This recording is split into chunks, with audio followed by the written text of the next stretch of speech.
السلام علیکم ورحمۃ اللہ تعالی وبرکاتہ۔ نحمده ونصلی علی رسولہ الکریم، اما بعد فاعوذ باللہ من الشیطان الرجیم، ببرکتہ بسم اللہ الرحمن الرحیم۔ ان الدین عند اللہ الاسلام، صدق اللہ مولانا العظیم وصدق رسولہ النبی الامین المکین المتین المبین الکریم، ونحن علی ذلک لمن الشاہدین والشاکرین والحمد للہ رب العالمین۔ آئیے ہم سے مل کر آقا انعامدار مدنی تاجدار، ہم غریبوں کے غم گسار، نائب پروردگار، وہ مصطفیٰ جنہوں نے اپنی انگلی کا اشارہ کیا تو آسمان کے چاند کو دو ٹکڑا کر دیا، وہ مصطفیٰ جنہوں نے اپنی انگلی کا اشارہ کیا تو ڈوبے ہوئے سورج کو واپس کر دیا، وہ مصطفیٰ جنہوں نے اپنی انگلی مبارک سے پانی کا چشمہ ظاہر کر دیا، اسی مصطفیٰ جان رحمت کی بارگاہ بے کس پناہ میں درود شریف کی ڈالی محبت کی تھالی میں سجا کر پیش کریں اور بآواز بلند پڑھیں، اللہم صلی علی سیدنا مولانا محمد وآلہ وسلم، صلو علیہ صلاۃ والسلام علیکہ یا رسول اللہ صلی اللہ علیہ وسلم۔ آپ حضرات سننے کے موڈ میں ہیں تو ہاتھ اٹھا کر کہہ دیجئے یا رسول اللہ۔ میں درسگاہ کا آدمی ہوں اور میری تقریر بھی بہت سلجھی ہوئی ہوتی ہے، شیخ و بخار والی نہیں ہوتی۔ ایک بار درود پاک پڑھ لیجیے، اللہم صلی علی سیدنا مولانا محمد وآلہ وسلم، صلو علیہ صلاۃ والسلام علیکہ یا رسول اللہ۔ حضرات، دنیا چاند پر پہنچ گئی، سورج پر پہنچنے کی بات کرتی ہے، لیکن کچھ لوگوں کو آج تک مسئلہ سمجھ میں نہیں آیا۔ وہ اسی گردش میں ہیں، اسی پیش و خم میں ہیں کہ ہمارے نبی درود سنتے ہیں کہ نہیں سنتے ہیں۔ آج اس ڈاؤٹ کو ہمیں کلیئر کرنا ہے، کیونکہ ہمارا عقیدہ ہے کہ ہمارے نبی سنتے ہیں اور جواب بھی دیتے ہیں۔ اس ڈاؤٹ کو، اس شک کو کلیئر کرنا ہے کہ ہمارے نبی درود سنتے بھی ہیں اور سلام کا جواب بھی دیتے ہیں۔ مسلم شریف حدیث کی ایک معتبر کتاب ہے، بخاری شریف کے بعد حدیث کی سب سے معتبر کتاب کا نام مسلم شریف۔ آقا کریم ارشاد فرماتے ہیں کہ میرے مصطفیٰ کے روزے کے پاس ایک فرشتہ ہے، توجہ چاہوں، اور فرشتہ نبی کا غلام ہوتا ہے، فرشتہ نبی کا غلام ہوتا ہے، اور میرے نبی کے روزے کے پاس ہے۔ جب ہم یہاں سے درود پڑھتے ہیں تو وہ فرشتہ کہتا ہے یا رسول اللہ، یعنی اس فرشتے کے اندر یہ کمال ہے کہ وہ فرشتہ ہمیں بھی جانتا ہے، وہ فرشتہ ہمارے والد کو بھی جانتا ہے۔ وہ فرشتہ میرے نبی سے کہتے ہیں یا رسول اللہ، فلاں کے بیٹے فلاں نے مالدہ کی سرزمین سے آپ پر درود پاک پڑھا ہے۔ اور فرشتہ نبی کا غلام۔ اور اعلیٰ حضرت فتویٰ رضویہ میں لکھتے ہیں کہ اب ہماری قسمت کی معراج ہے۔ کیوں؟ کیونکہ اب ہمارا نام ہمارے نبی کے پاس لیا جا رہا ہے۔ جب فرشتہ ایک غلام ہے، جب غلام کی کان کی طاقت کا عالم یہ ہے کہ ہم یہاں درود پڑھے، مدینے میں وہ سن لیں، تو جب غلام کی کان کی طاقت کا عالم یہ ہے تو پھر مصطفیٰ جان رحمت کی کان کی طاقت کا عالم کیا ہوگا؟ اسی کو اعلیٰ حضرت فرماتے ہیں ہم یہاں سے پکارے وہاں وہ سنے، مصطفیٰ کی سماعت پہ لاکھوں سلام، دور و نزدیک کے سننے والے وہ کان، کانے لالے کرامت پہ لاکھوں سلام، سبحان اللہ سبحان اللہ، کانے لالے کرامت پہ لاکھوں سلام۔ بات کلیئر ہو گئی، ڈاؤٹ کلیئر ہو گیا۔ مصطفیٰ درود سنتے ہیں اور سلام کا جواب بھی دیتے ہیں۔ آپ کہیں گے مولانا مصطفیٰ درود سنتے ہیں، سلام کا جواب بھی دیتے ہیں، لیکن انسان کی فطرت ہے، کام وہ کرتا ہے جس میں اس کو فائدہ ہو، جس میں اس کو بینیفٹ ہو۔ کہا مولانا درود پڑھ کر فائدہ کیا ہوگا، درود پڑھ کر بینیفٹ کیا ہوگا؟ تو بینیفٹ سنیے، جب کوئی بندہ مومن اپنے نبی پر درود پڑھتا ہے تو اللہ کریم ایک فرشتے کو حکم دیتا ہے کہ رحمت کی دریا میں گوتا لگاؤ، وہ فرشتہ رحمت کی دریا میں گوتا لگاتا ہے، اللہ ارشاد فرماتا باہر آؤ۔ جب وہ فرشتہ باہر آتا ہے اللہ ارشاد فرماتا اپنے پڑوں کو جھاڑ دو۔ جب وہ فرشتہ اپنے پڑوں کو جھاڑتا ہے جتنے بھی قطرے اس سے ٹپکتے ہیں، جتنے بوندیں ٹپکتی ہے، ہر قطرے کے بدلے میں اللہ کریم فرشتہ پیدا فرماتا ہے، اور ان تمام فرشتوں کو اللہ کریم یہ حکم دیتا ہے کہ جس غلام نے مجھ پر درود پاک پڑھا ہے تم سب فرشتے مل کر قیامت تک اس شخص کی بخشش کی دعائیں۔ پیارے درود ایک مقبول عبادت ہے۔ یہ ہماری تو نوجوان ہے نا، یہ نئی نسل، ان کی ایک بری عادت بن گئی، کان میں گانا لگا کر لیڈ لگا کر سویا کرتے ہیں۔ آپ کو پتا ہے کہ مدینے سے مصطفیٰ ہمارے درود پاک کا انتظار کرتے ہیں؟ ہم کانوں میں لیڈ لگا کر ہمارے نوجوان سوتے ہیں، خدا نہ خواستہ اس رات موت آ گئی تو ہماری کس حالت میں موت آئے گی۔ اگر کوئی عادت لگانی ہے تو اچھی سی عادت لگا لو، وضو کر کے سویا کرو، فجر تک ہر ایک سیکنڈ عبادت میں لکھا جائے گا۔ اس رات اگر موت آ گئی تو شہادت کا درجہ عطا کیا جائے گا۔ درود ایک مقبول عبادت ہے پیارے۔ حضرت سفیان ثوری، انہوں نے ایک شخص کو دیکھا کہ طواف کعبہ کر رہا ہے تو درود پڑھ رہا ہے، مزدلفہ میں ہے تو درود پڑھ رہا ہے، مینا میں ہے تو درود پڑھ رہا ہے۔ حج کے ایام سے فارغ ہوئے تو پوچھا آپ کون ہیں؟ میں نے آپ کو دیکھا ہر جگہ درود پڑھتے ہیں، وجہ کیا؟ اس نے کہا آپ کون ہیں؟ کہا میں سفیان ثوری، بڑے عالم کے لوگ پہچانتے تھے۔ کہا آپ سفیان ثوری ہیں تو سنیے کہ میں ہر جگہ درود کیوں پڑھ رہا ہوں؟ کہا بتائیے۔ کہا میں اور میرے والد حج کرنے کے لیے آ رہے تھے، راستے میں میرے والد کی طبیعت خراب ہوئی، گھوڑے سے نیچے رکھا، تھوڑی دیر کے بعد انتقال ہو گیا، چادر ڈھک دی، تھوڑی دیر کے بعد اٹھا کر دیکھا تو کیا دیکھا کہ میرے والد کا پورا چہرہ کالا سیاہ پڑ گیا۔ وہ کہتے میں دکھ میں تھا، پریشانی کے عالم میں تھا، ایک تو انتقال، اوپر سے پورے چہرہ کا کالا پڑ جانا، پورے جسم کا کالا پڑ جانا، میں کشمکش میں تھا۔ مولا یہ میرے والد کا کون سا عمل ہے جس کی وجہ سے میرے والد کا چہرہ پورا کالا ہو گیا؟ لیکن تھوڑی دیر کے بعد کہتے مجھے اونگ سی آنے لگی، نیند سی آنے لگی، دیکھ دیکھ لباس سفید لباس میں آنے والا شخص آیا اور میرے والد کے چہرے سے کپڑا ہٹایا، ہٹانے کے بعد اپنا دست اقدر جو پھیرا، جو چہرہ کالا پڑ گیا تھا، جو سیاہ ہو چکا تھا، وہ چمکنا شروع ہو گیا، اس میں روشنی پیدا ہو گئی، وہ منور ہو گیا۔ وہ شخص جانے لگے تو وہ شخص کہتے میں نے قدم پکڑ کر کہا اے مصیبت میں کام آنے والے شخص، اپنا نام تو بتا جائیے، آپ ہیں کون؟ تو سنیے آنے والے نے کتنے پیارے میٹھے لہجے میں کہا مالا تدری انا محمد الرسول اللہ، تو نہیں جانتا میں تمہارا نبی جناب محمد الرسول اللہ۔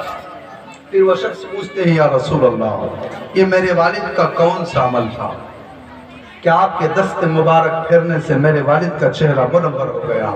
تو آقا ارشاد فرماتے ہیں تمہارے والد گنہگار تھے، سیاہ کار تھے، خطا کار تھے، بدکار تھے، لیکن ان کے اندر ایک اچھی عادت تھی کہ وہ رات میں سونے سے پہلے مجھ پر درود پاک پڑھ کر سویا کرتے۔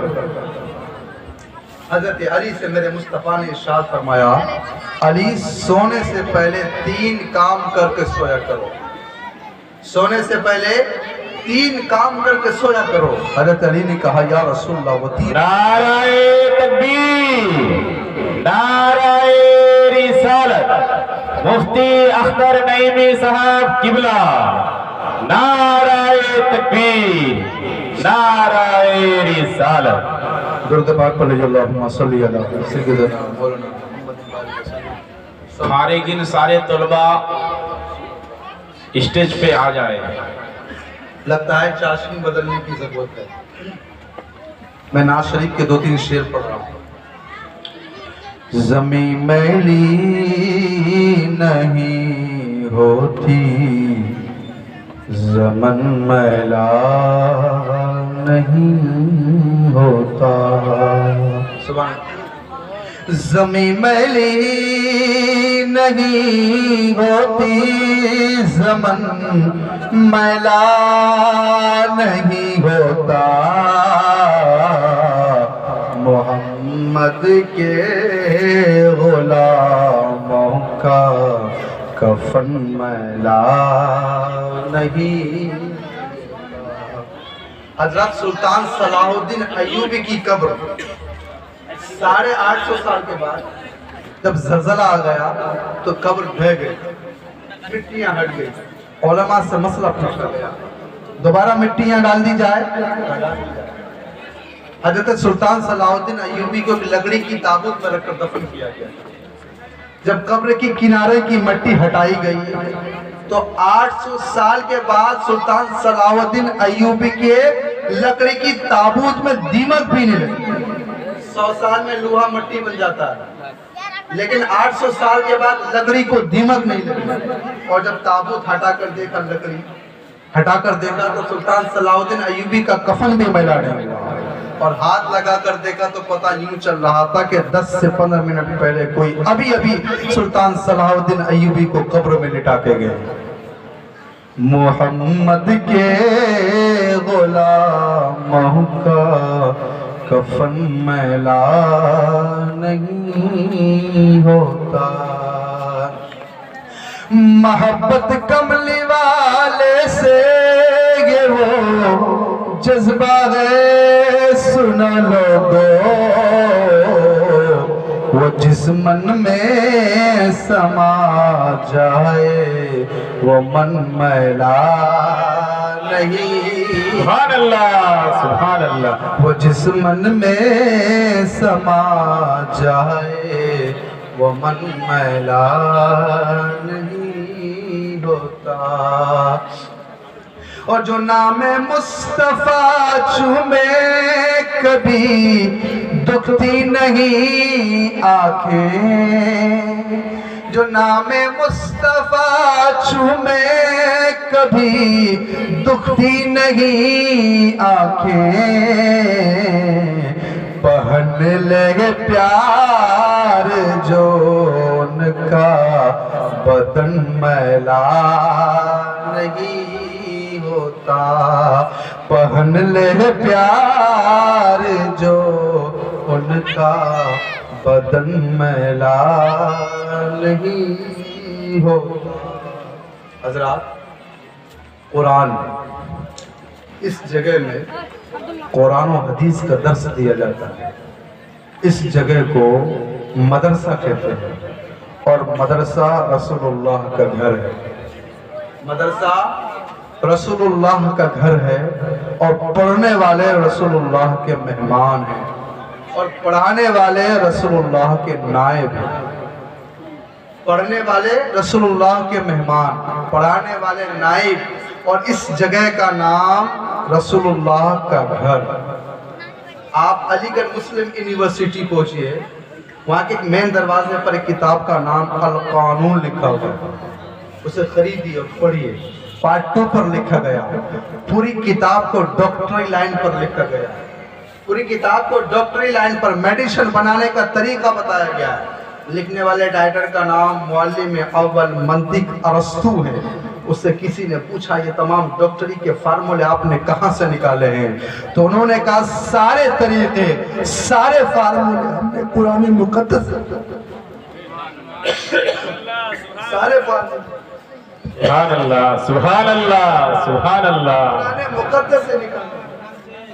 اور تفسیرات احمدیہ میں, تفسیرات احمدیہ میں جو تخصص میں پڑھائے جاتے ہیں.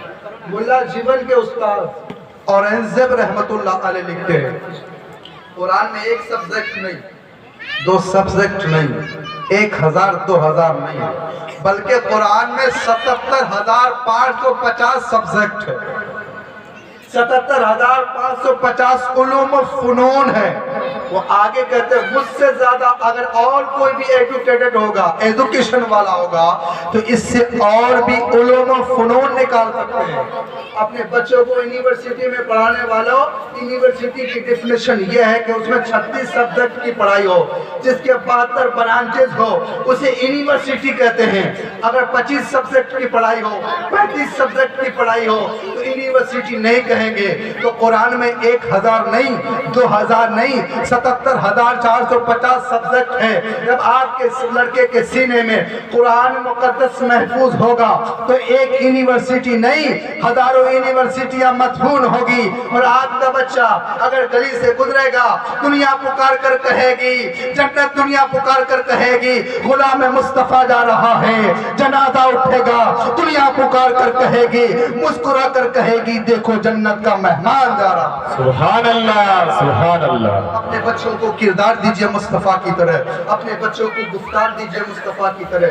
ہماری مائیں, ہم اپنے بچوں کو کیا سمجھتے ہیں؟ آپ کا کریم نے ارشاد فرمایا اور میڈیکل سائنس نے آج سے 1450 سال کے بعد یہ ترقی کی ہے کہ جب مائیں بچوں کی امید سے ہو جائے تو جیسے ماں کرے گی بچے کا اس پر اثر ہوگا. وہ گالی دے تو اس پر اثر پڑے گا, اگر وہ جھگڑا کرے گی تو بچہ جھگڑالو پیدا ہوگا.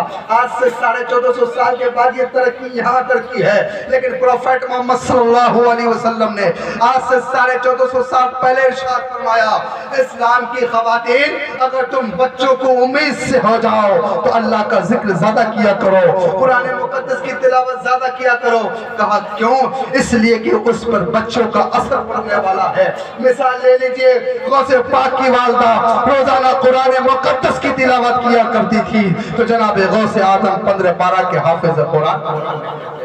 آپ دیکھیے اور مسئلہ دیکھیے, ایک بچہ آپ کا گھر کا ہے, کھلونا کھیلنے دیتے ہیں لیکن وہ کوئی بھی کھلونا دیتے ہیں وہ کھلونا نہیں لگتا, لیکن جب آپ موبائل دیتے ہیں وہ چپ ہو جاتا ہے. اس کی وجہ کیا ہے؟ کیونکہ انہوں نے اپنے والدہ کو پیٹ سے موبائل چلاتے ہوئے دیکھا ہے, اسی وجہ سے وہ موبائل سے خاموش ہوتا ہے. آقا کریم نے ارشاد فرمایا سب سے پہلا کالج, سب سے پہلا مدرسہ, سب سے بڑا اسکول بچوں کے لیے ان کے والدین کے گود ہے, ان کی والدین کی تربیت سب سے بڑا اسکول ہے. آقا کریم صلی اللہ علیہ وسلم نے ارشاد فرمایا کہ جن کے والدین اچھے ہوں گے ان کے بچے بھی اچھے ہوں گے,